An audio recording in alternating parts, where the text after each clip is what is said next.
วัสดีท่านผู้ชมมื้อนี้สิมาเจอกับรายการเบกอยู่แซ่ถึงมาเนาะรายการเบกอยู่แซ่ที่ชื่อกายเอามื้อนี้สิมาสอนวิธีการสร้างปืนโอเคเนาะเด้อโอเค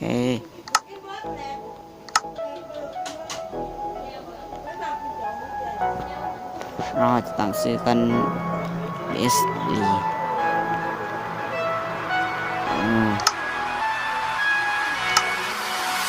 ถ้าเป็นมาตา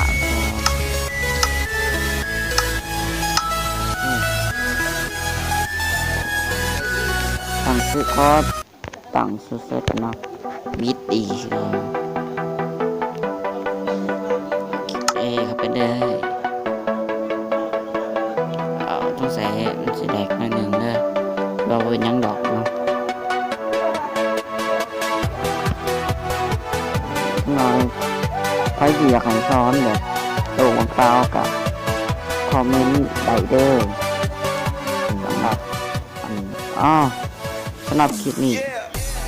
ก็มียังไงเนาะจะมาสอนเด็กๆหน่อยๆปืนเนาะใส่บล็อกยังก็ได้แต่ขอจะใส่เป็นบล็อกเล็กต่อมาเนาะ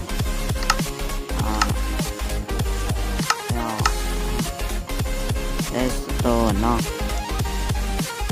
ซ้อนปุ่มกดน้ำได้ใส่ปุ่มกดใหม่เริ่มทีที่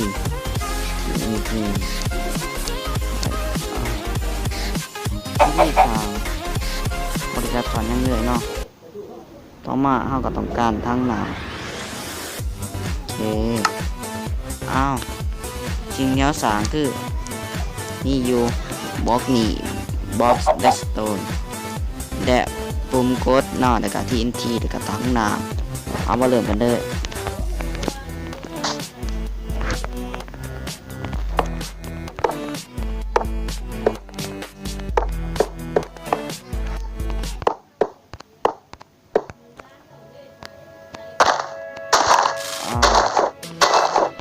ความยาวของข่อยจะสั่งเป็น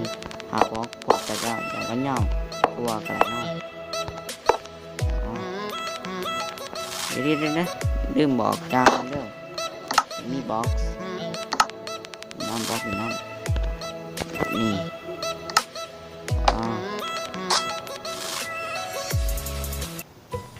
ร้อยเอาเป็นฮกขันไรเนาะเพื่อความแห้งเนาะ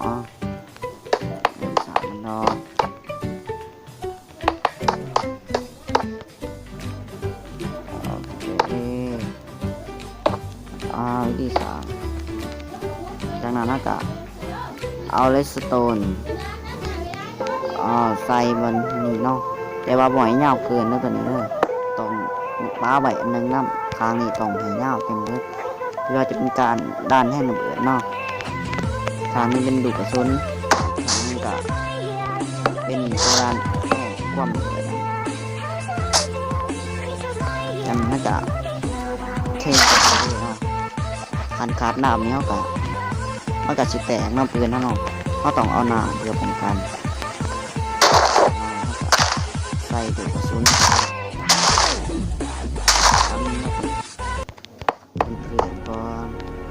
เพื่อความสะดวกของเราเนาะเดินกันได้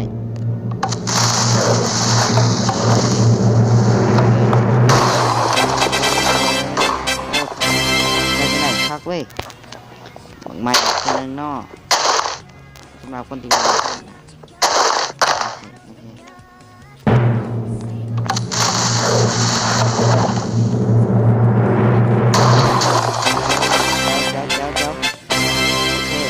สำหรับนี่ก็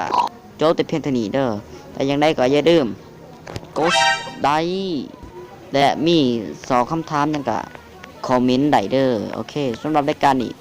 ขอท่ากันไปก่อนเด้อขอขอบใจหลาย